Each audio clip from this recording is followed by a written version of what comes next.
Welcome back to Voices from the House of Zophiel. Today, we have the pleasure of talking with Sian Sibley. Let me tell you something about Sian. Sian Sibley is a traditional witch, author, and ecological activist with over 30 years' experience in the craft. She's a leader of DragonOak Coven. For over 3 decades, she employs magical practices derived from Greek magical papyri and plant spirit work, as well as her deep ecological ethics. Her work blends science and spirituality, drawing on her academic background with a master's in biological science and an MA in ecology and spirituality, to explore how animism and witchcraft can nurture a sustainable, reciprocal relationship with the natural world. Sian's also the author of Unveiling the Green and Black Paths and Green Cathedrals. These books explore the meeting point of magic, ecology, and animist philosophy. Her up-and-coming works include Drinking Tea and Herbing Spiders. These focus on coven leadership and community-based magical practices, as well as the Slow Fatal Dance, which explores the different healing paradigms of traditional healing and the use of modern pharmaceutical medicine. So really, as you can imagine, all this is deeply rooted in the land, and Sian is known for her teachings on plant spirit magic, traditional ritual techniques, and the ethical crafting of magical tools. Through her Patreon, Ecological Witchcraft, she shares courses, workshops, and insights on green spirituality and practical witchcraft. She's passionate about reviving and preserving traditional knowledge, and Sian encourages witches to build genuine relationships with the land, honour its spirits, and practice magic that heals the environment rather than harming it. Wow. That's a lot. That's lovely stuff. And I'm sure that our listeners will want to know more, and that's why we're here today. So I've got my usual shared 10 questions that we put together, although we can veer off from those things as normal as the chat evolves. But I suppose, apart from welcoming you, Sian, it's just a really special occasion to talk about this stuff about ecological practice, or practice, if you want, in terms of the magical world. And I feel that this is something that we need to share, not just right now, but it's slowly becoming more conscious. And I think it's going to be valuable to have a good measure of these things as we move forward in terms of what we try and do. So I'm going to ask you an obvious question, right? So this is the first question. So why do you feel that building a real relationship with the land is essential for witches? And it's a double one. What changes in someone's practice when they do? It's really, really interesting, because I come from a traditional Western mystery tradition background. My original practice of witchcraft was very much based around Kabbalah and about Hermetic practice. But I think that in doing that, we're falling into the trap that Western civilization has fallen into for quite a long time, which is that distancing of divinity from where you actually live and have your being. The problem that you have is that if you are eternally trying to ascend to a level that is outside nature, then you're never in nature, you're not living your life. And magically, that's very distancing from the type of magic you want to practice. Right. At the end of the day, if you're in the land, if this is the place where we are experiencing life, then it's really, really important to get into contact with the people that are living around us that are not human. And I found over the years that communication, that community, that understanding of the land around you and the plants and the animals and the genus loci of it all massively improves your ability to work magic, because you're living in that universe that you're trying to influence instead of trying to get away from it. And one of the things that I try my best to get people to think about is you've got a lot of people in the world, including a lot of pagans and a lot of witches, that say things like, oh, it's a terrible world and it's an awful place. And yes, awful things are happening all the time. But like I say to my girls in the coven, we won the fucking lottery to be here. We get to watch the sunrise. We get to swim in the sea. We get to do something about the things that we're passionate about. Right. So having that relationship with the land is its ultimate importance, because it really does affect. If you believe that the universe is plasticine and you can influence it, then living in that plasticine is really, really important. Yes, I feel that you made some very important points with just kicking off with this, because, I mean, I share something similar to you in the fact that we both live outside cities and in the countryside, not too far away, but we do. And, you know, our connection with our environment is super important to us in what we try and do.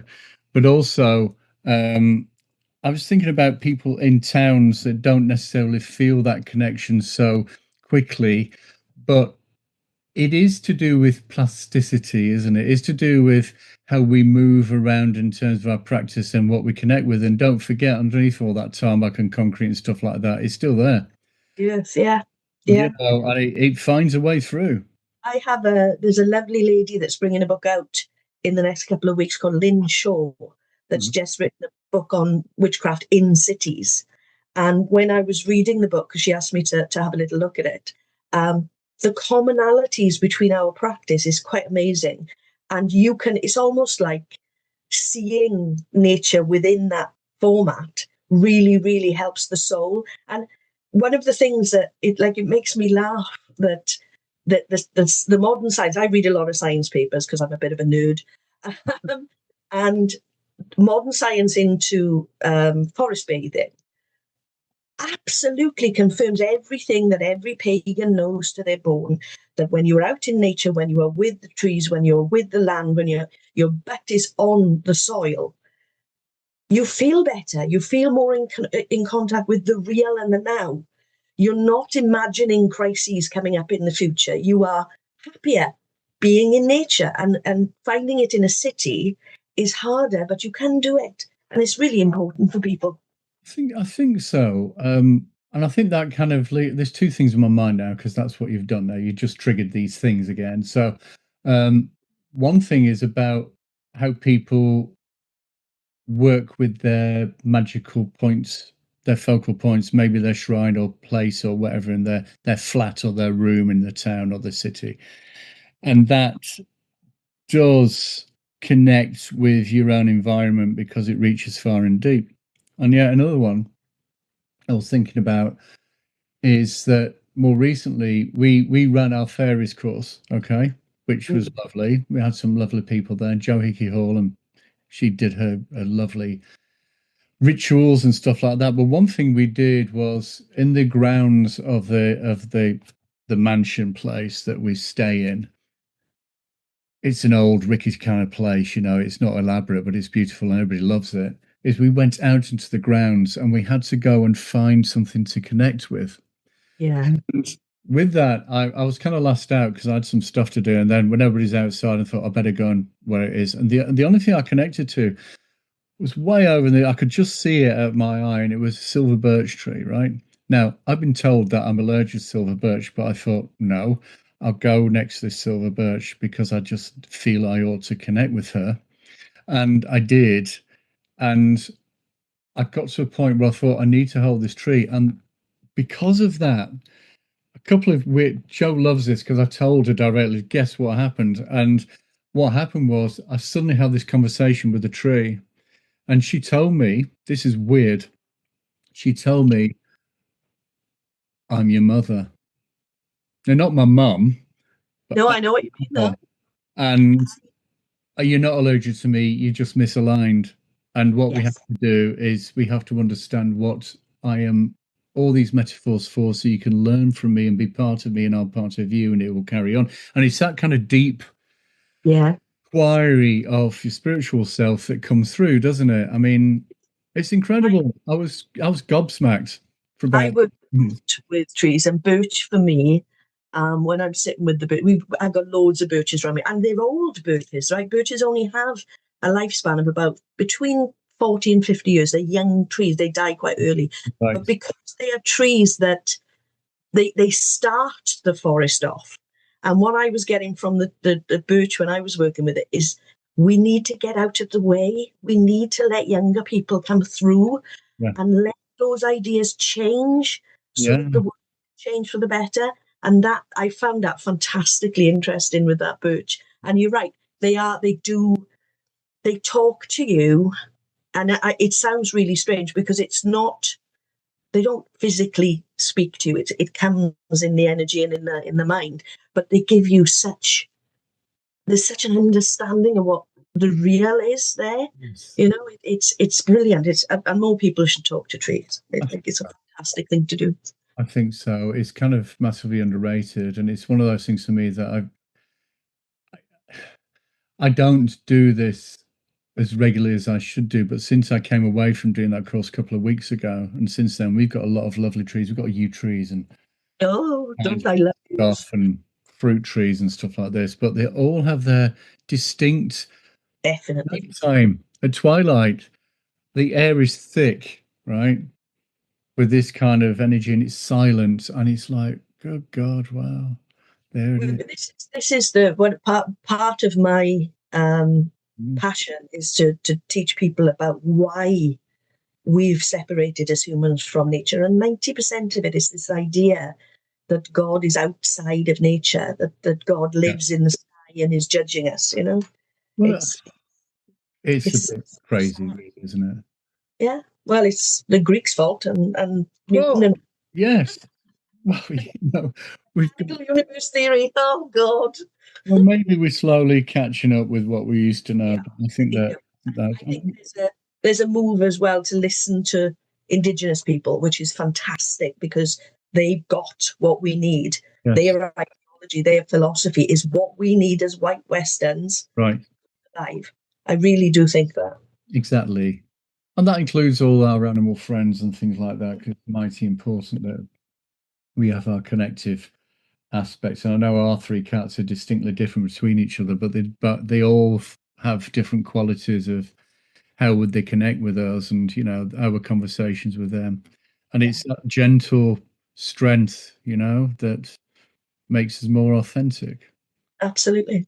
I was going to ask you about Black Paths and Green Cathedrals, because in there you talk about something called unecological paganism. Mm-hmm. I mean, what do you mean by that? Just for our listeners' benefit, I think that I'll include myself in this, I need more clarity on this. So can you tell me more? It is, I honestly think that Black Paths and Green Cathedrals is probably the book that I had most difficulty writing it because I felt like I was almost being disrespectful to practice.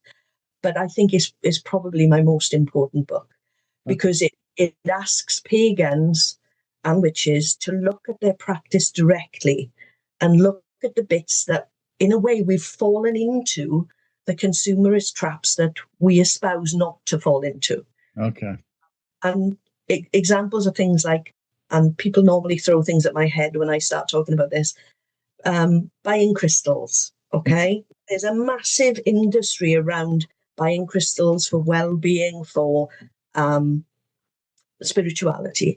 And my argument is if you look at how those crystals are mined, and they are mined, people have this really weird idea that crystals come up from the earth ready to serve us. Do you know what I mean? And they're not, they're mined. There's a picture in my book of a Russian mine, and it's the size of a town. Wow. It's absolutely enormous. And they're all, even like opals in South Africa are mined using children, because the holes that they go down are too small for adults. So they put the children down there to get them. Yeah. My argument is with the practices, if you compare the practices of coal mining to crystal mining, they are very, very similar. And yet if you're ecologically minded, you're all up in the air because coal is seen to be this heinous crime against the earth. And yet you're buying crystals at enormous prices and putting them on your altar and saying that they're spiritual beings. And secondly, if you're an animist, which a lot of us are now, you're ripping a person out of its home and Yeah. taking it to your home and saying, you're going to work for me. You're not giving them a choice in the matter. It is And interesting. I mean, sorry, Sean, carry on. I just think we need to look at what we're doing. And one of the things that I found out, I just finished my MA in Ecology and Spirituality with Trinity St. David's, and part of that was this survey.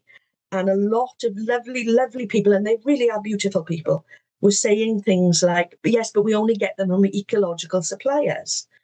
And yet when I went into Glastonbury, and I went into some of the crystal shops and asked, can you show me your evidence that these, nobody could. No, of course. So we're falling for fibs as well. Yeah. I mean, I certainly, when we talked before we did this podcast, you did kind of mention that. And after I've spoken to you, it was actually, I enjoyed that conversation because we've never talked face to face, so it was nice. No? I turned around to Lenny and I turned around to Natasha and I said, we just can't buy any more crystals, right? We're not going to do it. We'll look at the ones we've got because we've connected, but that's it. Come on. I mean, it's just why we're doing this and other things too. And why we still got our collection of, incense and things like this. I mean, do you know what? In my other work, if people don't know this, I do work with the United Nations and lots and massively, and we deal with eliminating child labor and families in post-war situations. That's most of our work. So we go to places people don't want to go to, but child labor in a vast amount of countries actually is so unethical. And it's there's a big difference between your kids helping you out around the home domestically and child labor, and it's different where kids are walking with and made to make mud bricks and walk hundreds of kilometers and whatever. And women too fit into that camp, and then mining and incense making in India and all this kind of stuff that you give kids hardly any money for, never mind anything else, but it's cruelty. Yeah, exactly. And the difficulty is that that's exactly what I'm saying in Black Paths is I'm not asking people to give up their crystals. It's too late for those crystals. You can look after them, you can honor them, you can have good relationships with those crystal people, but don't buy any more because we are supporting this industry. I mean, and it's the same. One of the things that people don't realize, and I did a talk in Witches and Pagans Festival up in Eton about 2 months ago. And I was talking about the extinction level risks to frankincense trees, boswellia trees. And it's not because climate change is having an effect, but it's also because the number of people practicing paganism is now at its highest that it's ever been. Even just in Britain, in the last census, there are 100,000 of us, okay? And I can guarantee that every single person in that 100,000 will have at least 10 grams of frankincense incense in their house. It's the one you use. The problem is the more of us there are, the more they're draining those trees. And one of the things, and I felt really bad, and it made me realize how important it is to do the education for this, is one of the lovely people in Pagan and Witches Festival. And it's a very new festival. There's lots of new people go to this festival. And when I said about frankincense coming from the boswellia tree, that it was a resin from the tree, she said, oh, good grief, I thought it was a rock that they picked up off the floor. And I'm like, oh. But that's really, if people are not reading books and they're not understanding where these things are coming from, it reminds me of, do you remember when back in the 1980s, 1990s, where people used to call Sohan Samhain in America because they didn't know how to say it. You don't know what you don't know. That's the important thing, and it's up to all of us that have been in the world for a long time to get off our butts and do some good education and make sure people know. I do think so. I mean, this is one of the things we believe in HoZ is just to get practice out there so people learn from each other. Like I say always, it's not necessarily about our practice. Lenny's on my own. It's that's not important. What's important is learn from everybody else. And I think that's what it is, educating and sharing and sharing is really, really important. But I Balance. think one of the things that we need to openly talk about are some of the things that people practice thinking that they're old ways, but then not realizing that they're not practicing them correctly. Like using cluties on trees. Yeah. Loads of people now will use a clutie either for magical practice or for remembrance. But the whole point of a clutie is that you tie it to the tree with your spell in it, and as the clutie rots away, the spell, the magic is released. But people are putting things made of nylon. You know, I've seen car chains. I saw a pair of knickers. I'm not quite sure what they were looking for, but you know, it's nylon. Is that Tom Jones? Might have been. Right, might have been. I mean, But the problem is that if you use something like that, the tree will grow around it, and it breaks down the xylem tissue in the outside of the tree. So the tree can't supply that limb with water, and the limb drops off. It's damaging the trees. And if we are saying that we are ecocentric, then we got to stop doing those things and fibbing to ourselves that we're actively, ecologically active. You know, we've got to look at our practice and say, well, okay, that's not tea lights. You know, when I was Lenny was talking about tea lights. Tea lights are just they're convenient, they're useful, they're made of paraffin wax, and they have tin in the container, and people leave them everywhere. They're all over sites. It's ridiculous. Just if you're going to use them, fine. I'd rather you make beeswax ones, but never mind. Take them home. But of course, what people think about is when you light the tea lights, they let them burn down. If you want to go before the thing is burned down completely, you've got molten paraffin wax in the bottom of the container and you can't put it in a bag. Well, chuck it in some water and chuck it in a bag. That's all you have to do. It's simple, but people are not following through on things like that. So that's what we need to look at as pagans. What are we doing that's affecting the land, and correct it, you know? I'm just coming back to incense and things like this, and we've taken more to things like using what's around us as incense. So we dry out things we grow naturally, and once they're dried, there are plants around us that want to work with us, that want to increase. The mugwort, for example, mugwort really wants to work with humans because it's a door opening plant. It's one of the plants that says to you, I am a person. You need to treat me as a person. And it's funny, I harvested my mugwort a week last Friday. I couldn't find a very good Venus aspect, I've got to be honest, so it's not going to be a wonderful mugwort. But she's huge in my garden at the moment. She's massive. We had to cut down almost a foot of this stuff. And Lenny made a cake on Sunday, I think.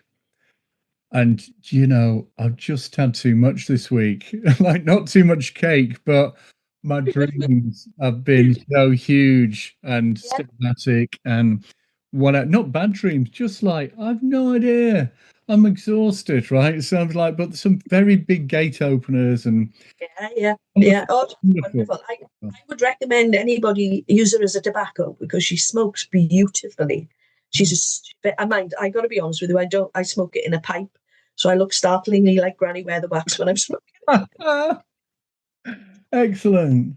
Oh, excellent. No, I normally eat it, but anyway, It's a lovely, lovely smoke. But it is. I mean, you know, nature does provide. You know, it's still talking to you and it's around you and you can't hear it.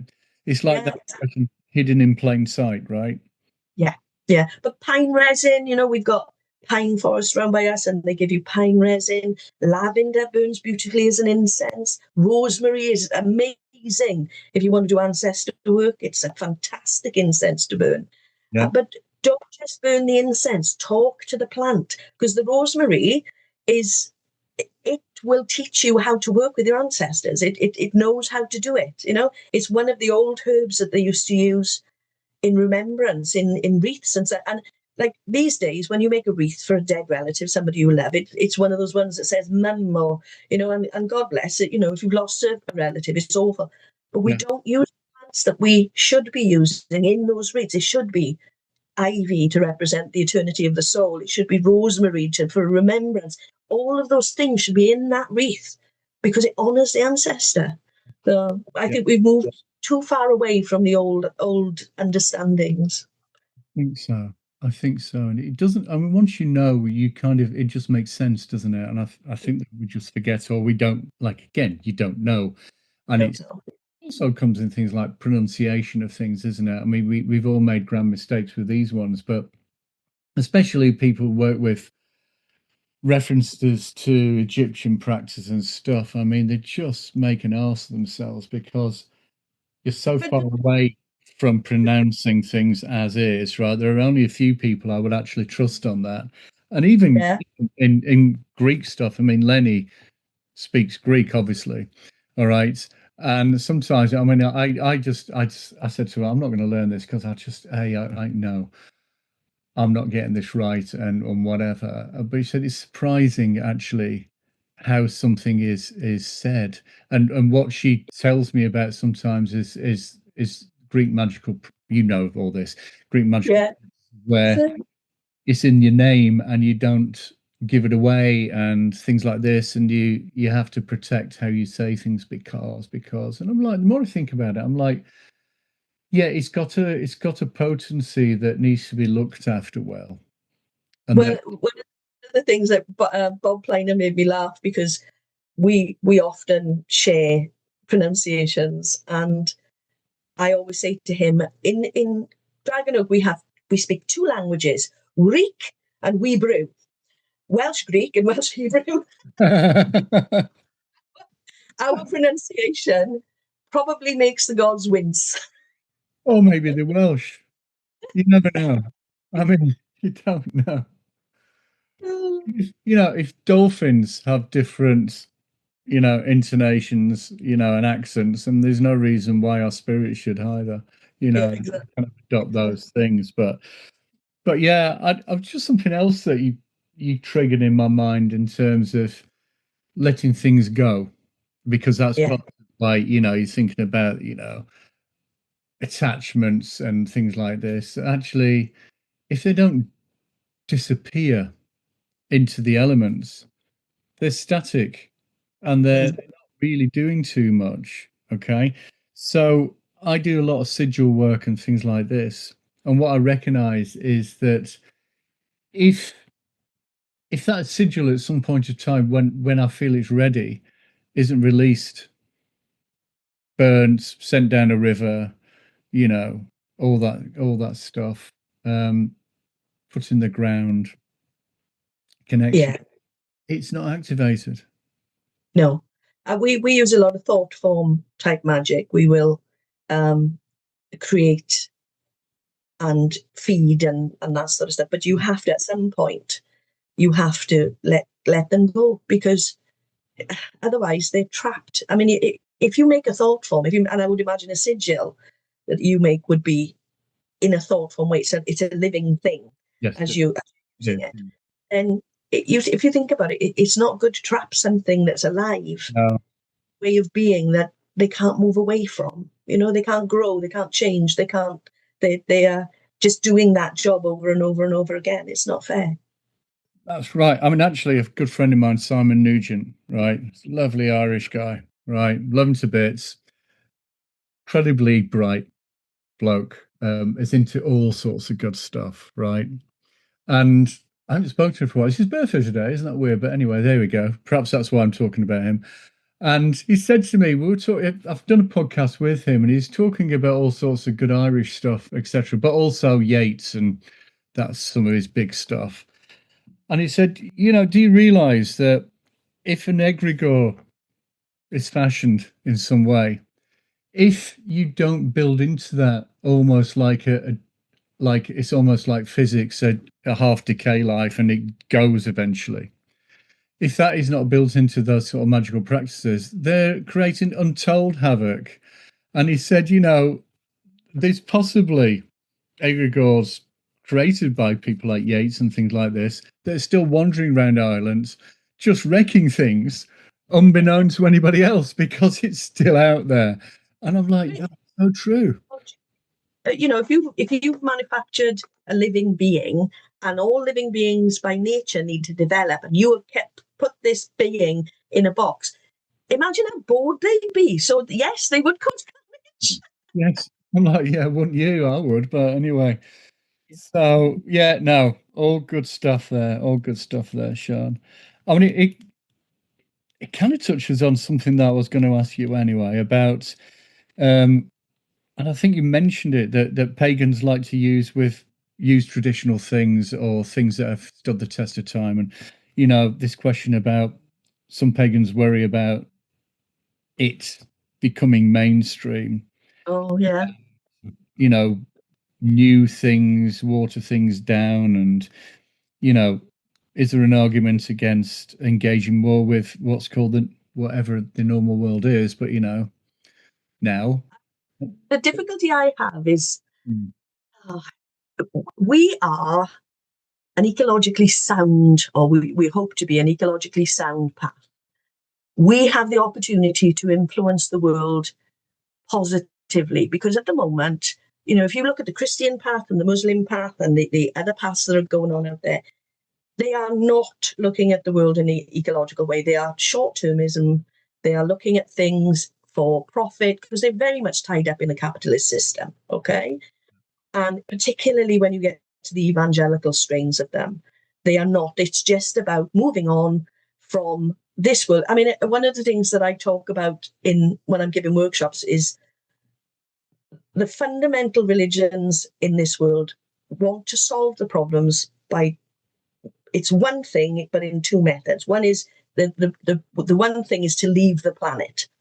They want to leave the planet, either by dying and going to heaven and sitting at the left hand of God and being entertained by 52 virgins or whatever their heaven is. And the other one is science fiction. They're looking for another planet that's an Eden that we haven't spoiled yet. Right. Not understanding that we are part of this planet, and it's an Eden in front of us if we just sort our shit out. Yes. Yes. Paganism sees that. Paganism sees that ability to interact with the other beings. There's that reciprocity. There's that responsibility. I do understand that people don't want to go into mainstream, into politics, but how else are we going to influence? How else are we going to make a difference? We've got to start sticking our head above the parapet. And I get that there are worries about the return of the burning times, but people have to remember that the burning times, they burnt mostly Christians. Do you know what I mean? They didn't, the cunning men and the cunning women were clever. They just hid in plain sight. Right. More people they burned, they were either practicing witchcraft, practicing midwifery or herbalists, or just somebody they didn't like. Yes. And they burned them. Yeah. Or they pressed them, or they did other things to them. I don't think we would ever get back to that place. I hope we would never get back to that place. But if we want to make a difference, we've got to stick our head above the parapet. And the other thing that's happening at the moment, and I really don't want to sound disrespectful when I say this, is that a lot of people that I meet that are what I would consider to be old guard, elders in their traditions, are getting very, very tense about the fact that there are people out there that have no lineage, that have no what they would call official training. And that bites into this idea that magic can only be taught in certain currents. And that is plainly untrue. Because if magic was only able to be taught in certain currents, magic would have died out by now because they would have killed the current. Exactly. Magic thrives by people doing really, it's like Jake used to say, fuck about and find out, didn't he? Yeah. That's what magic is. It's something that is naturally in all of us. It doesn't have to have a lineage. Yes, if you're in a tradition, respect your tradition, but be respectful of other traditions as well. And new people coming in with new ideas and new ways of making magic. I mean, you must, like me, remember the resistance there was to chaos magic back in the day. Yes. Now, it's almost mainstream. We have to relax as older people. And like I get a lot of people talking to me. I had one lady who was about 79. And she said to me, "Oh, I can't believe that all the kids are putting these things up on TikTok." But we did it via books. Yep. TikTok is just a new way of doing it. So like the birch, get the fuck out of the way and let them learn. Let them practice. Let them be open. Let them get politics and influence the world. Otherwise, we can't change things. Right, exactly. I mean, I think that time when there was kind of a weird kind of rebellion about things going on, and then the dawning of kind of a new ideas of chaos magic, and what some of those. I mean, I remember talking to Storm Constantine way back about chaos magic and stuff like this. She's a firm believer in doing different things. And yet we were talking about what is it that's what's the kickback about, and it's because a lot of people felt that their practice was dissolving, and it's that kind of, you feel that something's unstable, so you grip onto it even more, and then you try and protect it. And it was something like this. And then now I think there's a greater understanding that it's about clear intention. Yes, yes. But it's what I'm concerned about is there seems to be people are stuck in this idea that if you're not initiated by someone that they know, then your path is not valid, and they will decry and almost like talk about eclectic witchcraft, which is the term, with real disparity, with real like they disparage it quite nastily. And my thing is, well, don't do that. If you don't agree with what they do, then don't do what they're doing. Do your own.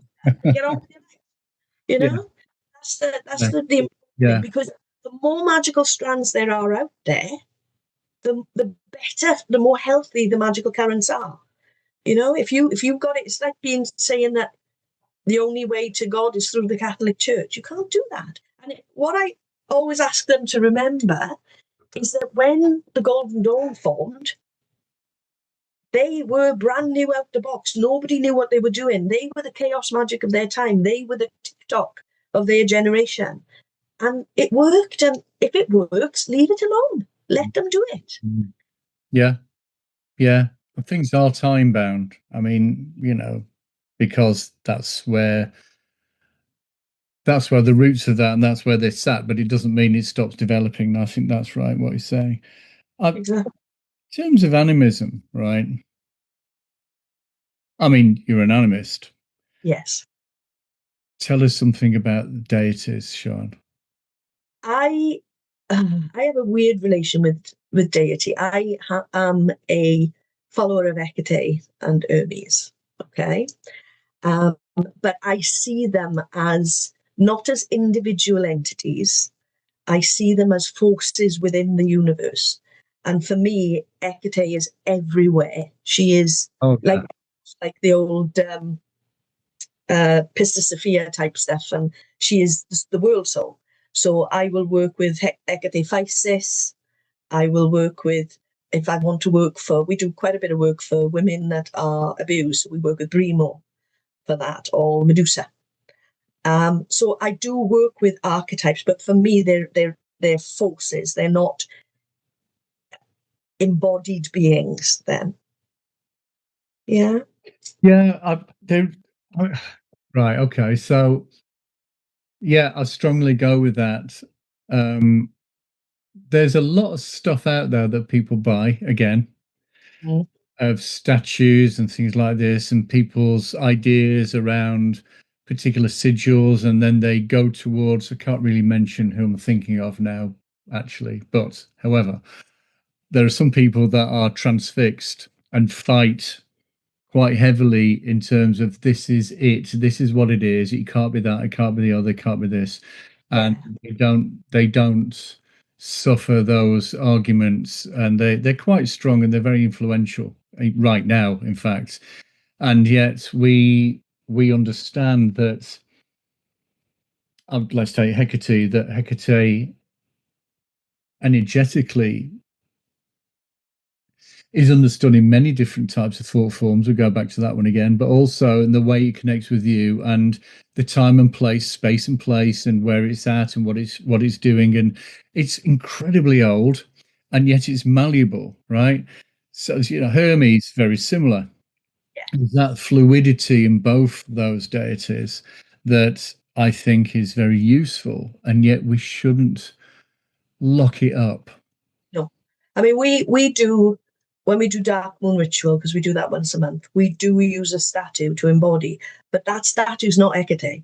Right. Hecate is the thing that comes and embodies the statue at the time that we do the ritual.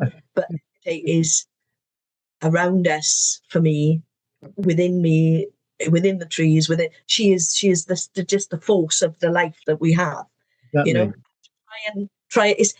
It's a bit. I have a loathe-hate relationship with Mother Maiden Crone. Okay, I cannot stand it because it literally puts women into 3 boxes.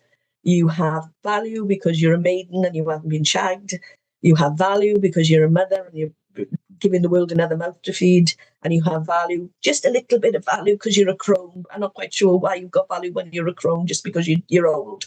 But where are the warrior women? Where are the academics? Where are the women that don't want to have children? Where are the women that love other women? Where are the women that want to have sex because they like sex? Yeah. Where are those women? And it pisses me off that women buy into Maiden Mother Crone when it's an archetype made by a man. Exactly. It's a magical archetype made by a bloke. Exactly and that. you just think, yeah. That's something else now. You've made me think of something else in line with that.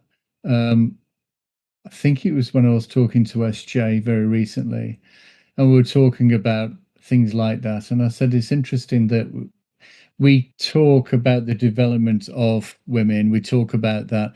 When we talk about the development of men, there's only one really good book I've ever read on that, and it's a psychology book, but it's by a guy called Chichen, who wrote about the hero, the patriarch, and the fool, or the trickster, as the stages of being a man. So you're conditioned to be the hero until a certain. I mean, it's moved in terms of age now, or then you become the frigging patriarch and you do that, and then you have to learn about letting go, and then you become the jester or even the trickster that pisses around with people, but also laughs at themselves.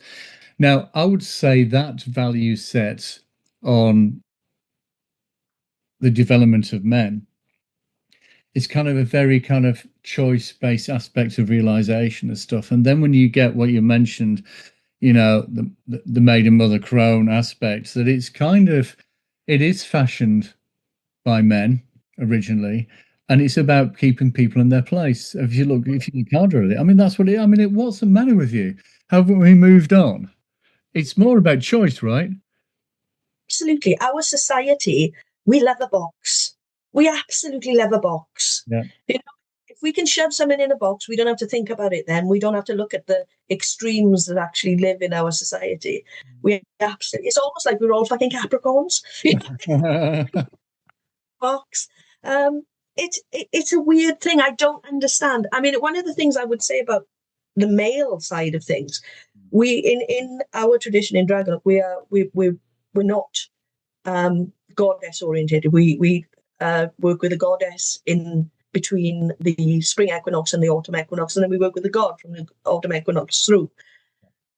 But men, particularly, one of the reasons that I think we're having all of these problems with your Andrew Tates and all that sort of stuff is we've removed all of the things that make men know what they are.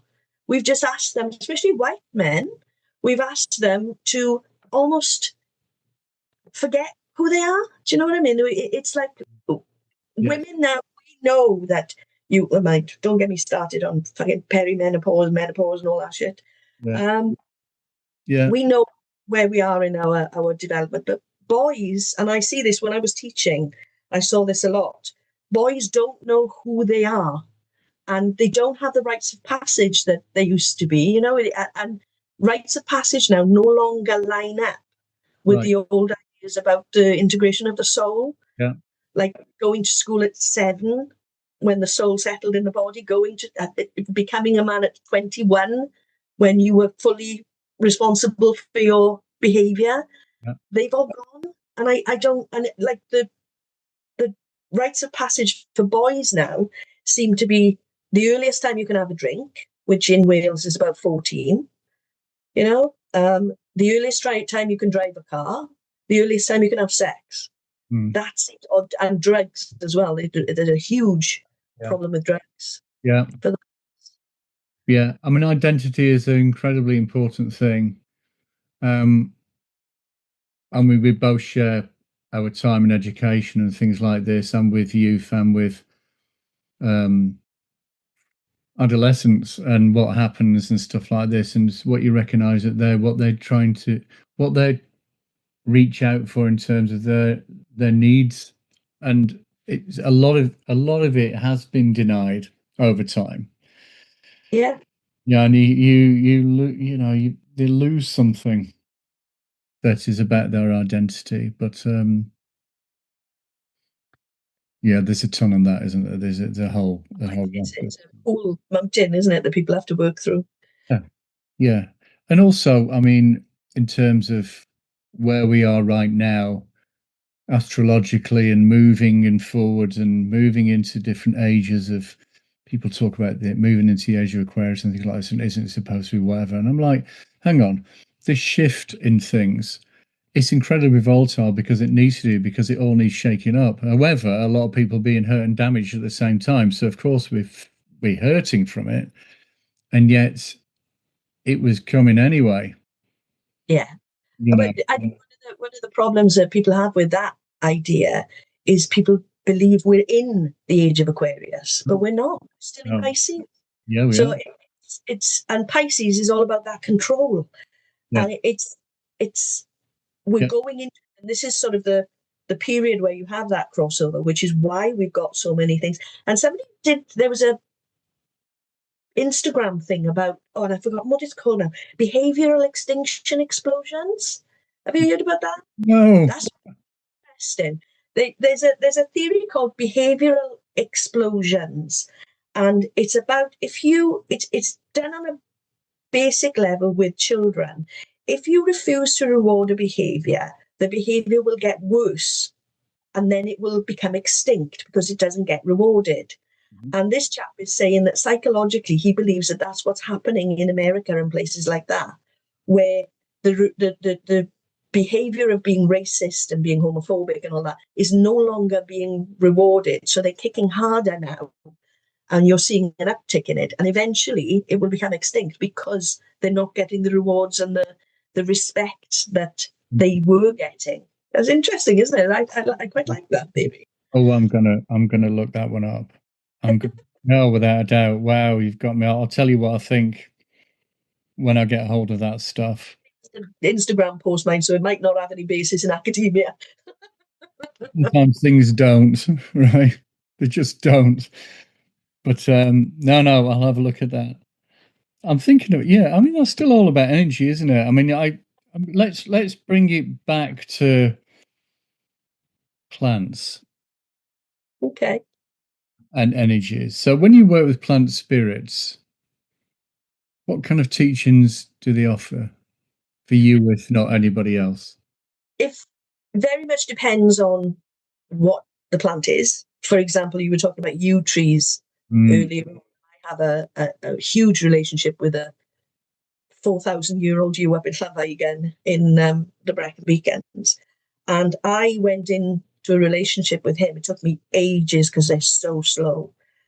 It took me about probably 8 months just to get him to recognize I was there. And, but he taught me about, I went to form a relationship with him after my mum died. Okay. So this is back in 2016. And he taught me that we view time completely wrong. We view time as the importance of measuring time instead of the importance of living time. So we measure it more than we live it. And he also said to me, one of the most profound things that any person has ever said to me in my entire life, when I said to him, what happens after death? He said to me, and you know, having talked to the birds, you don't get, it's not a saying, it's a feeling. He said, you humans make me laugh. You all worry about what happens after death, but nobody ever asks what happens before you're born. Right. And I just thought, Yeah, yeah, that's because we don't come from nowhere. So why would we go to nowhere? exactly. You know, Yeah, it was so hence, right. profound. Well, bloody hell. That's amazing. But one of the things that people struggle with, and I struggle with it. I'm a scientist, okay, Right. and I call them my doubt demons. You do think when you're working with plants, particularly in the beginning, until you get that synchronicity with what happens in your life, you do think, am I going a bit nuts? I'm talking to a tree here. It just doesn't make sense. But it doesn't make sense to the mechanical scientist that I was taught in that methodology. And one of the things that I struggle with as a scientist, but I love as a practitioner, is that for example, mugwort. What mugwort says to me is about dreaming, about door opening, about the dreamscape, about how you can improve it, how you can concentrate, how you can make change within the dreamscape that can come through into reality. But my coven mate, who's a lot younger than me, and she hasn't gone through menopause or anything like that, it spoke to her about reproduction and blood and how she could help herself. And the way that I explain it, because I get asked this question quite a bit. If you went to a party, would you be the same person to your boss as you would to your best friend? Mm. How would you interact with someone if you weren't perhaps feeling well that day? Yeah. So we allow ourselves to wear masks to be different people to different people. Of course, yeah. Plants are the same. Plants will work with you in the way that they need to and the way that you need them to. And I'll give you an example. My husband is, he's not craft at all, bless him.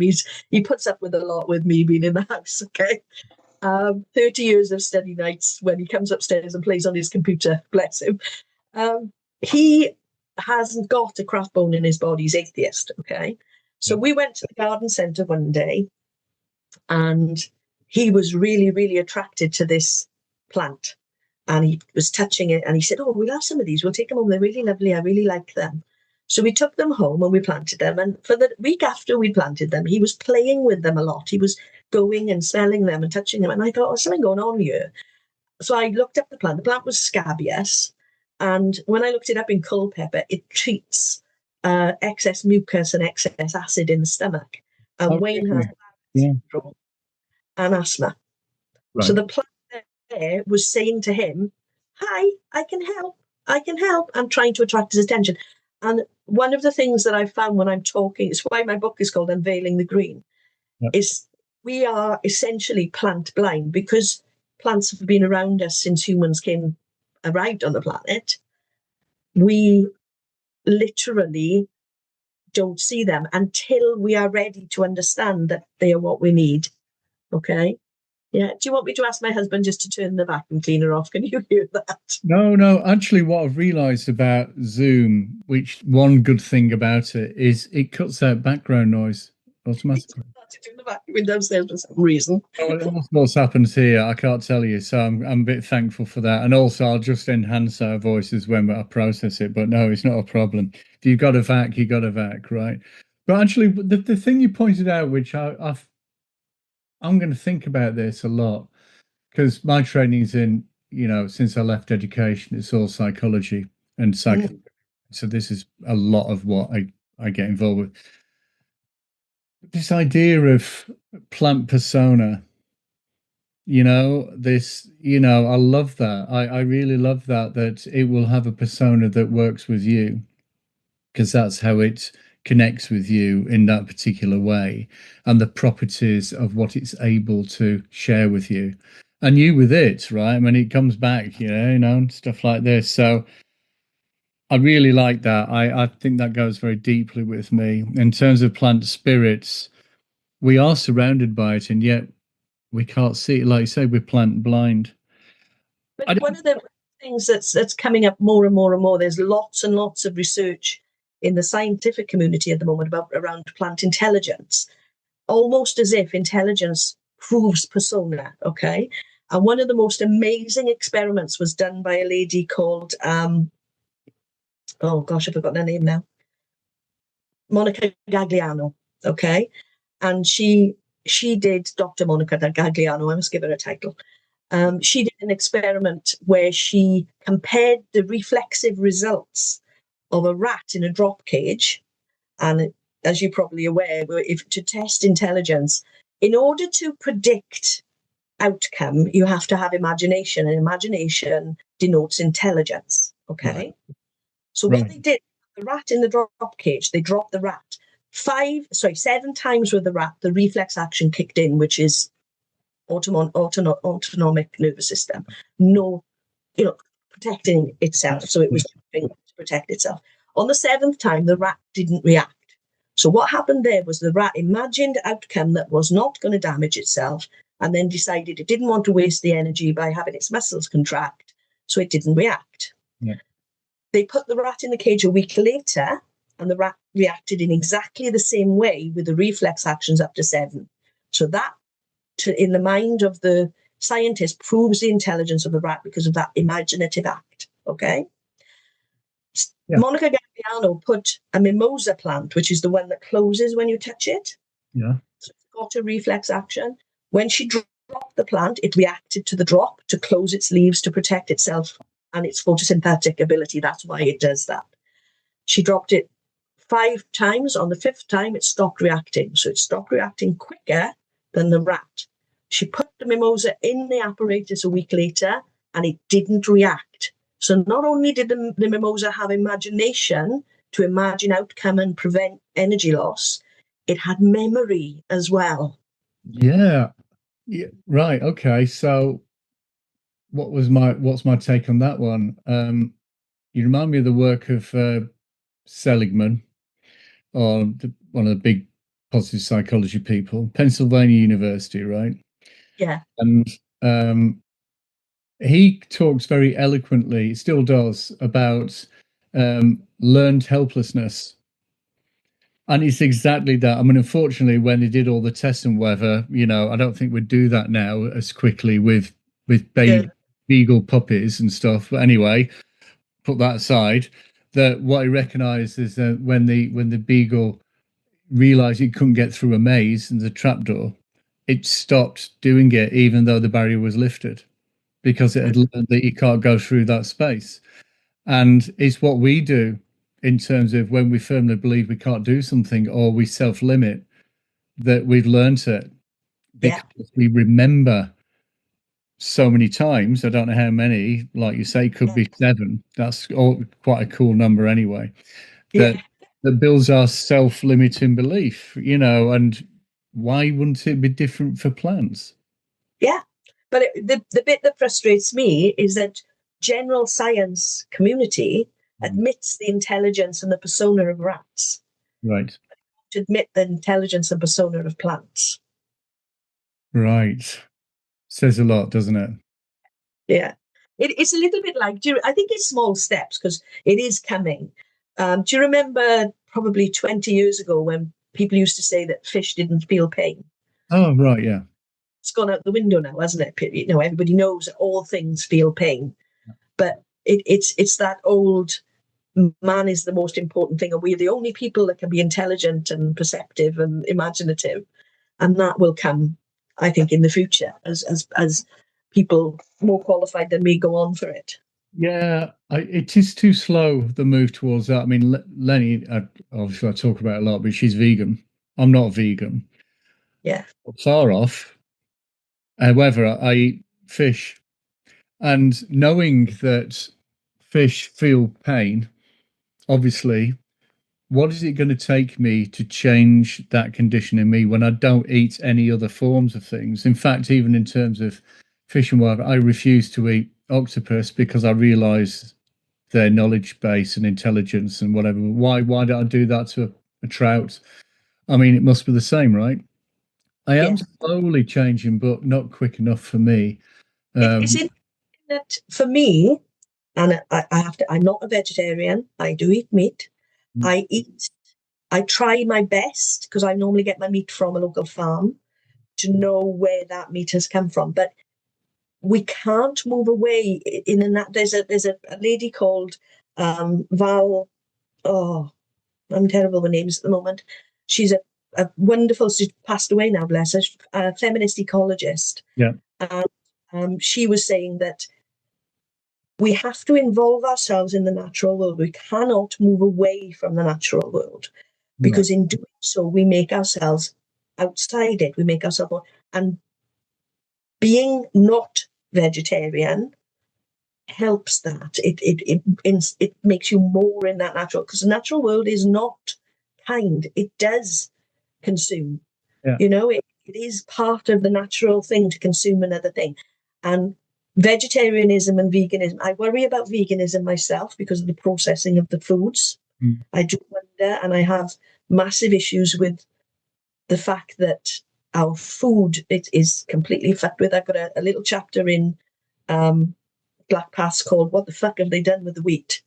Okay, because what we've come into a culture where we are blaming individuals for being food sensitive to food that we've eaten for 100,000 years. What's changed is not the people. What's changed is the food. They've fucked about with it on a genetic level. The FODMAPs in the wheat now are so altered that the gut biome can't cope with it, and then you become allergic.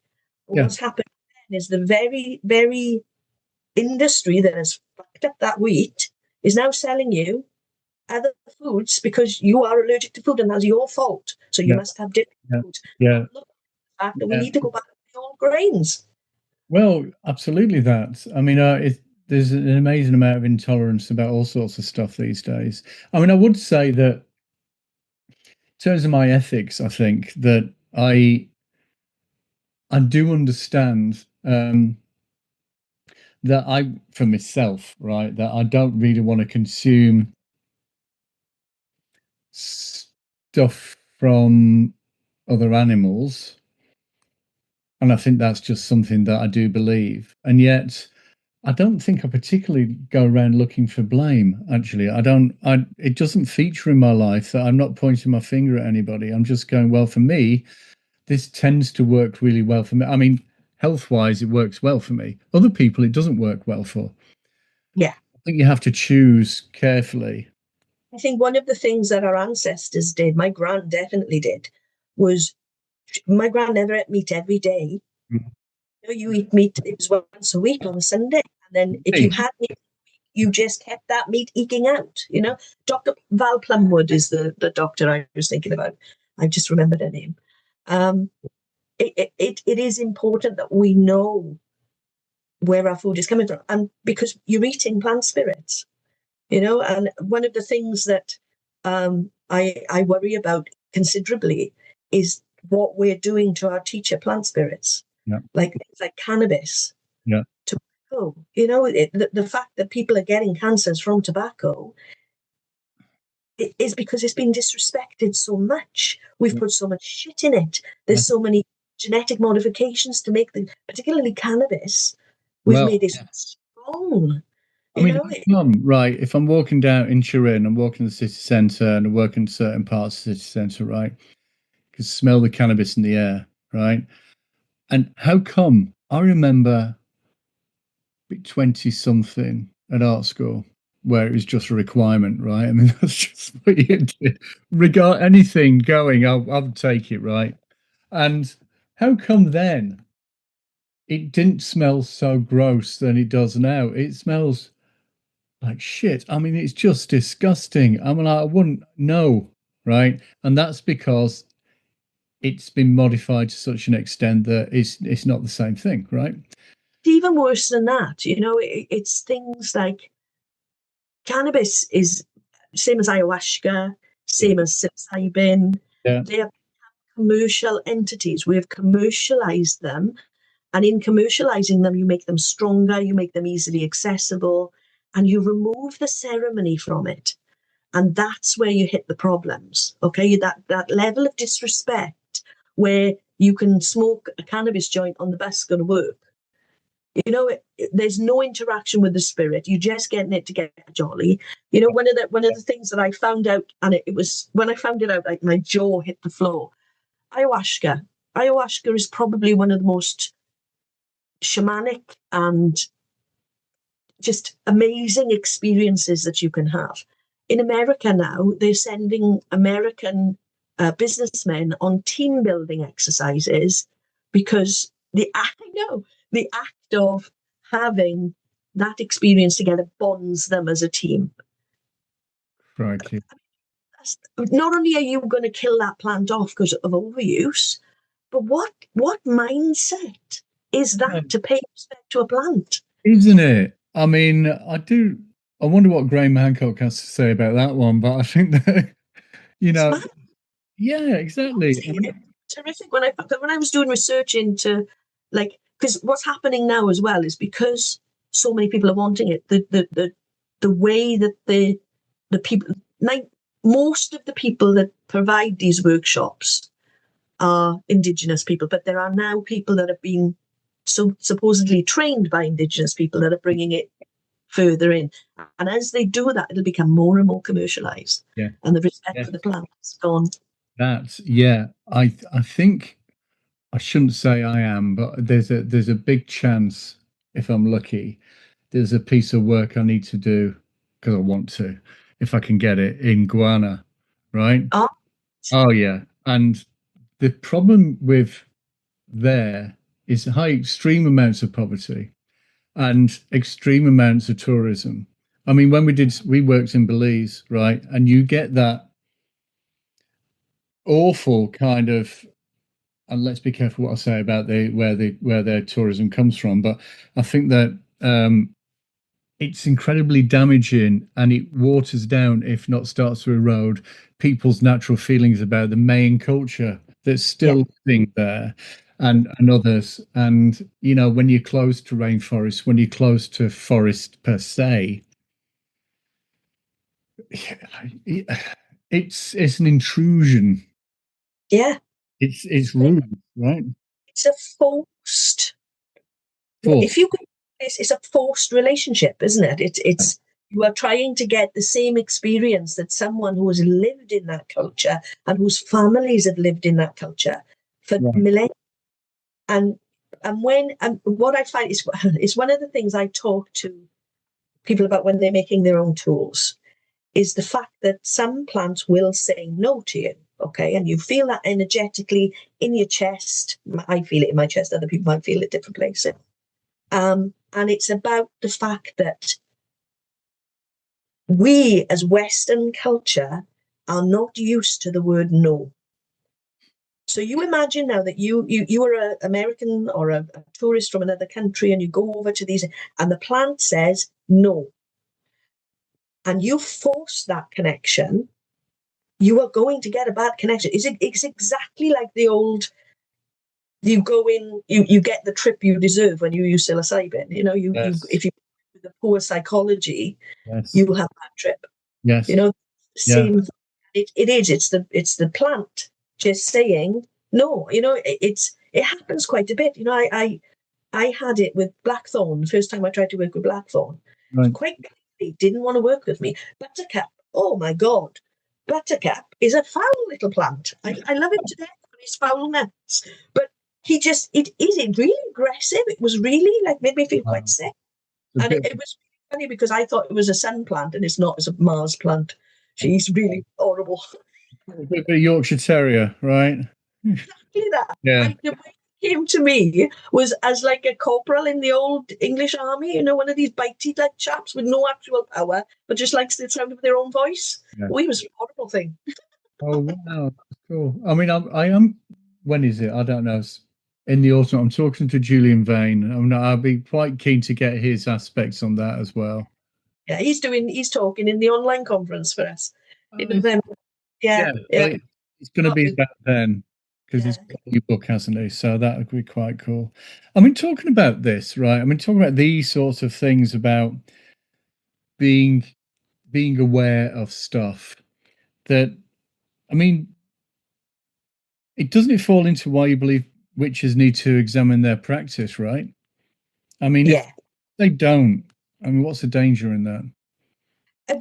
The main problem is falling into that consumer attitude, falling into that non-magical thinking where you think a thing can do a thing for you instead of thinking it's a person that you have a relationship with. Right. It's the difference between calling your dog an it and calling your dog its name. Yeah. It's acknowledging that personhood. It's acknowledging that right to be. One of the things that maybe have nothing to do with witchcraft is absolute uproar about the tree being cut down. The little one on, what's it called? That lovely tree. One in Northumberland in the dip, right? Yeah, the sycamore gap tree. Yeah, absolute uproar. And a lot from pagan people as well. They were not a fucking word about the shit in the water. Not a word about the trees that are being pulled down that are ancient trees because people want to build there. No, we are being herded to think a certain way. And part of the wonderful thing about paganism is we're supposed to be able to pull ourselves out of that thought process. Right. Why aren't we protesting? Why aren't we getting out onto the streets? And lots of people are. One of the things I learned from doing the MA, because a lot of this is in my MA, was pagans are doing more than I thought they were. I went into the research project quite gloomily because I thought maybe this is going to come out as we're not as green and ecologically focused as we were. But actually, I was quite nicely surprised. But you still have it's a minority, but it's like 48% that don't engage in protest, that don't check on sustainability of things, that don't do those things. They're the people that we need to step up. We just need to be out there more, and it's a fear for some people in the pagan community. But it is really, really important that we start to show people that there's a different way of doing things. I do firmly agree with you on this about being seen to represent what needs to be represented. I mean, I know some people, for myself and for Lenny, that we do work in the other world. Yeah. For our money, because that's our jobs, and we, variety of different organizations and stuff like that. Now, we know some of those people know what we believe in and firmly believe in this, not a problem. And for other people we know, they kind of look at you and then you not get a job ever again with them, get a contract. And I do know there are a variety of people we spoke to on here that they're not frightened of being themselves and being authentic in what their belief is. And at the same time, they're cautious. And I think for some people, it causes a fear. And it's deep rooted, isn't it, in that one, that fear of society and what it's like. I mean, there's quite a lot of it at the moment again. Nonetheless, there are a lot of us that can firmly explain, look, it's like this, right? But I think the issue we have as well, like I coming from a teaching background, you know as well as I do that 20 years ago, you didn't mention that you were pagan because you wouldn't get a job. You certainly wouldn't put it on an application form. No, that would be by the way. I ran an event. You can see what the society is still that way sometimes. I ran an event in our school. I was the head of the pastoral department, and we ran a gay pride day, which I had complaints from the local evangelical church for. And I ran now this where I worked. It was a particularly deprived area. That people were poor there. Yes, okay? So we had children in need was on about 3 days after Halloween. Okay, so we gave the kids permission rather than asking parents to buy different costumes. We told them they could wear their Halloween costumes into school. And I had a letter from one of the local parents telling me that his children would not be attending school because I had invited Satan into the school. Okay, so that's what we're dealing with, and I get that. But why should we, as a culture, as a philosophy, and I'm not going to use the word religion because I think that's becoming a dirty word in some ways.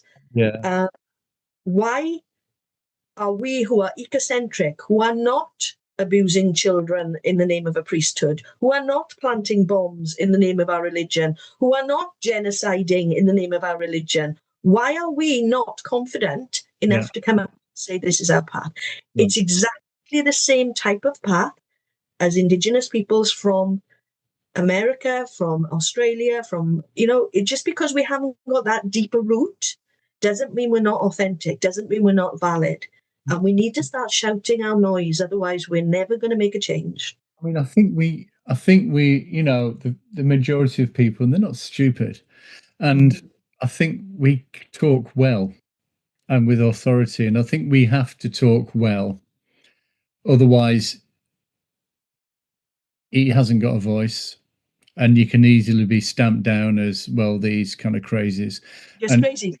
Exactly. And it's not, Exactly. One of the things that you will notice beyond a shadow of a doubt is if there is an interview on a mainstream television program, that person will be dressed in a robe with a pentagram the size of a dinner plate on their chest, instead of a normal Joe who is maybe doing ritual in their jeans and a shirt. Sure. So that's, if we don't start putting ourselves forward, that's a representation. Well, there is a large populace that need to, I mean, it's theatre, right? I've talked about this with so many people. And Caroline Wise, right? We're firm believers in that it is you. And it doesn't matter what you're wearing, it's what your intention is. But there's a whole tribe out there of crushed velvet and whatever. And a lot of that can be real fun and add a bit of theatre to whatever your thing is, if you feel like doing that. But it doesn't mean that you have to suppress or get rid of everything else that. Absolutely. And that's the problem, is that if we can get to a stage where everybody recognizes that it's not what you wear, but we still allow people to have the fun of wearing their crushed velvet, and we still allow them to show their personality through their craft, we'll be in a good place. We'll be in a good place then. Yeah. I was just laughing now. I was watching I've got a big thing about Egyptology at the moment. It's Bob Plymouth's fault, actually. I love him. Bless him. I love him to bits, and he's taught me so much, and some very huge revelations for me recently. But I was watching a program. I don't know what it was on. Was it on Netflix? No, Disney or something like that. Anyway, I was watching on Egyptian Hidden Secret, whatever one of those. You have your glass of beer, and I'll watch some of that before I fall asleep the afternoon of Sunday and I feel guilty. And I did all that, and there are two archaeologists out there that, and I'm two ways about feeling about this. I think they're a husband and wife team. They dress in 1920s attire that you would have had at that time, right? And they do all that, all the archaeology dressed up in this way. And one side of me says, well, that's their thing. Okay, fine. Do what you want. Absolutely fine. I've not a problem with that. And the other side of me thinks, it's a bit like we were just talking about is this your costume of your theatre?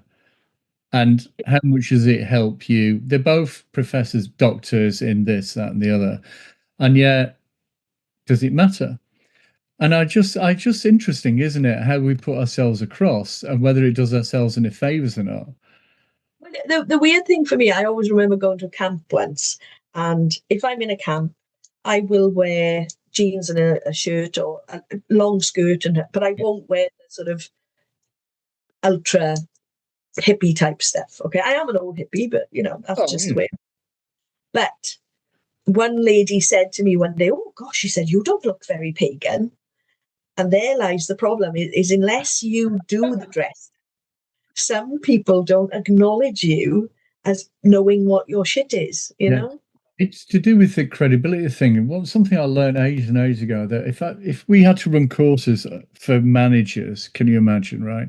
And we do this stuff, managers and leaders, and everybody wants a bit of that, as if it's some mystical art. And actually, it's about knowing how to do stuff, really, and this, that, and the other. But we talk about there was a thing called the trust equation, 1970s, and actually, it's not bad. It's quite nice, really. And T, it's like an algebraic formula, right? So T equals trust, and what it equals is first a big C plus R plus I, right? Underscored by C, right? So we do this thing, and I like, well, look, you can probably measure how trusting your relationship is with somebody based on these things. So first one is Is the person credible? And in that, does the person look like they're supposed to make them credible to you? It's a bit like the postman. I mean, like, da, da, da, da. And so we thought, well, you don't look like a witch, she looks like one, so it's a bit like. But you're right. When you say about costume, you are right. We do put faith in, like, a postman is supposed to look like a postman. A policeman is supposed to look like a policeman. A doctor is supposed to look like a doctor. And when they come out of those spheres, they're still those people, but we don't recognize them immediately. No, And exactly. that's like, I watch the kids on TikTok, and they do portray, like, they've got all the big incense smoke, and they've got the crystal ball, and so I get what's happening. They're buying into the image, Yes. but it's not the image that when you get old like me, you realize the image doesn't really matter. It's the work that matters. It's doing the work. I just, we can't keep digressing. I just got to say this. I was in the States, right? I'll say this much. Where was I? I was in Atlanta, and it was a Sunday, and I'm like, oh, what should I do? And we drove round a bit, and we found a bookshop next to a mall. It's a vast bloody thing, right? And I went in, there was hardly anybody in it. And I found a book. I thought, I'll read this because I lost my luggage and I lost my books, right? That I was going to read for the week. And I was I got this book, and Lenny was looking for one of hers. And I went to the counter, and this guy said, well, how much is that? And he said, $20, $20. And I was like, okay. He said, and your loyalty card? And I said, no, I don't have one of those. Sorry. He goes, what do you mean you don't have a card? I said, I just don't have one. Hey, why don't you have a card? You get $5 off. And I said, because I do not live here. I do not have a loyalty card. Man, you got to have a loyalty card. I'm like, okay, I've got time. What do I do? You have to fill in this form. I'm like, shit. Right. So I got this form, and it got to my mobile phone, and I said, I can't put my mobile phone in. It says, yes, you can. I said, no, I'm not stupid. I cannot put my mobile phone in because there's not enough boxes. Right. No, you have to. I said, no, this is an Italian mobile phone. It doesn't fit in the boxes. No way, Madonna, right? Come on. Bill and Ted, it doesn't fit. Right, okay. Use mine. Fine, I don't care. Just fill the form in. So I filled the form in. It said, great. It said, which picture on the card do you want? I'm like, fuck, I don't care, right? Just fucking kitten, just give it me. Give me $5 or I don't care. And he went, no. And I saw these ones, and around the middle row, there were all these Harry Potter pictures, right? And there was a shield of Gryffindor. I said, I'll have this one. He goes, yeah, good choice, man. I said, yeah, that's my old school. He goes, wait, no. I said, well, you have noticed some English, right? He goes, yeah, you Brits, wow. He said, what was it like? What was it like? I said, yeah, it's a bit creepy. We used to wear these really interesting uniforms. You must have seen the documentary. Oh, it's in the film. And I said, yeah, it's a documentary, really, just dressed up like that. And I said, we used to wear this stuff. And some of the teachers are a bit odd, but, there you go. But a bit itchy, some of those scarves and that, especially in the winter, because it's really cold in that castle, this, that, and the other. But if you got a scholarship, it was free, so I was quite privileged. Wait, Harry, come here. This guy's from Hogwarts. Come on, no way. And all went to and Lenny came up like, shut up. Right, shh. Got my $5 off. But I thought, it's incredible, isn't it? That kind of canvas marketing of things builds that image of this is what you're supposed to look like. Exactly. It's and like it just, that's the commercial aspect of it, isn't it? That's the ideology of what you should look like. The green witch and the hat and the cat and all of us have got aspects of that, but yes, it's not just everybody doesn't look like that. It's wake up in it. I don't sleep in it. No. Let's move on to your stuff about DragonOak, right? Let's. I'm just looking at the time for us as well because we're having a lovely conversation, which is great. But I'm going to look after the time now. Can you tell us something about running your conferences and community events with DragonOak. I mean, why is this community vital in practice of modern witchcraft? I think it's not just DragonOak. I think that one of my favourite community aspects is going to things like pagan camps, like the Mercian Gathering and pagan tribal gathering and all of those, because it's where we get to see what community could look like if we did follow the entirety of our philosophy. Right. You know, it's where people, and I've seen wonderful things in community. I've seen people supporting each other. One of the great things I love about paganism is the inclusivity of it.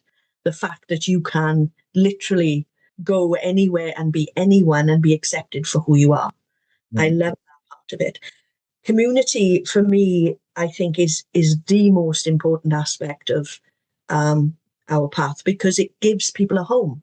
It gives people who are on what I would say the outsides of society. They're the people that think differently than the mainstream and the normal, if you can define normal. Thanks. It gives them a home to come to talk to people of similar ethos, of similar philosophy. But it also allows us to protect each other, because one of the things that I am extremely keen to get over to people is the safeguarding aspect of being in community, that we all are responsible for each other, that we all are responsible for looking after, because there are people that are not nice people in any society, and we are responsible for making sure that people don't get caught up in that sort of thing. You know, I said earlier on about the fact that our society doesn't abuse children. The capacity is there if we're not careful. So it's partly about just having that home for people. And there are some wonderful people doing fantastic work out there to create these societies, and being careful that people are vulnerable people, because a lot of the people that come into paganism, I don't know whether you've noticed this, have what I would call psychological holes. So they've gone through trauma in the background, and the search for that different way of looking at the universe fills that hole. Yes. And in that circumstance, you have vulnerable people who are open to abuse if they get exposed to the wrong people. Yes. So you have to have a society where you can trust, and perfect trust and perfect love and perfect trust they're a double-edged sword. If you go into a society where you're being asked to trust someone, and then that someone is in a position of power over you and says, if you give me a blowjob, I'll give you a first degree. Yeah. That's dangerous. You cannot do that. That is that your responsibility there is to walk out of that place, go straight to the police station and report it. Okay? Yeah. But you also have to have a situation where there is that perfect trust, where you can be yourself totally without fear of being made fun of being not supported because of your life choices and your anything. I think so. And it's really important, you know, that side of it is really important. I think so. And I think we mentioned this when we first talked, but it's important. I mean, it's certainly the stuff that HoZ Zophiel, what we do, and your stuff with DragonOak and others, that there is that collective responsibility of not just looking after each other, but being aware of some things that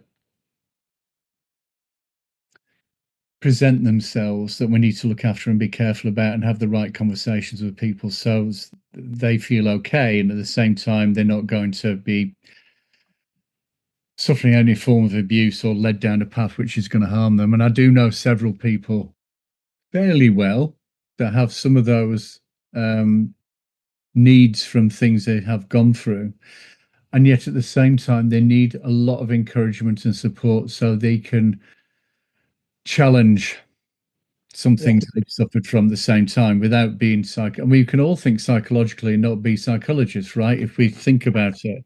But if you think about it logically, like the biggest pagan organisation in the UK is the Pagan Federation. Okay.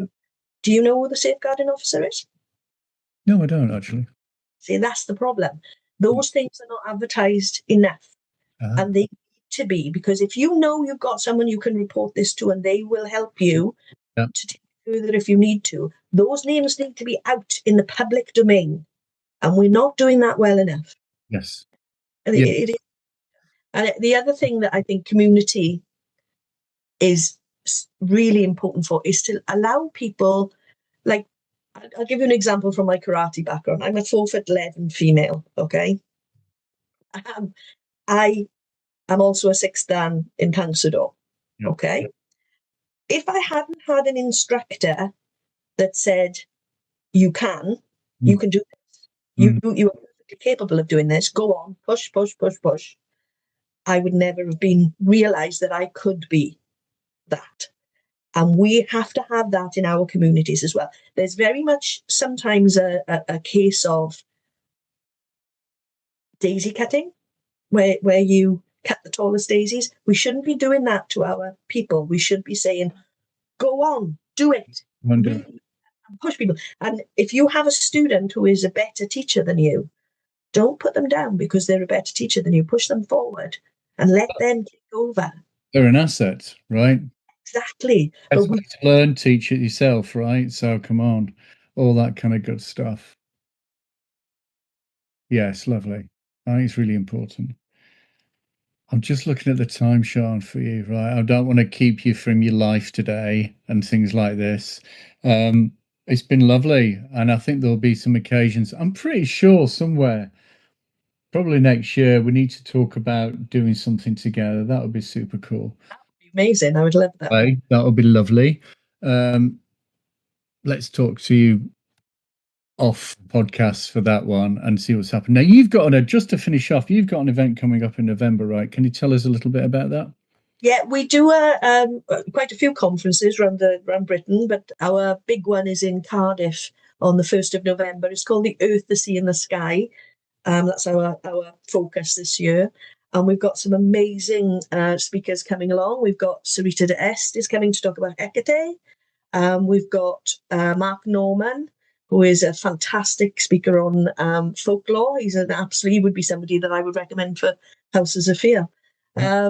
We've got, let me just get my poster up and I can show you.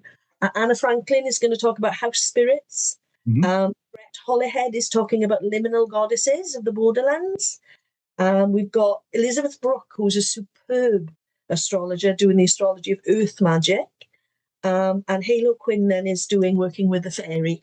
So we've got a lovely array. But what we're doing this year, I had a lot of communications from people in a group called Pagan Federation with Disabilities, okay?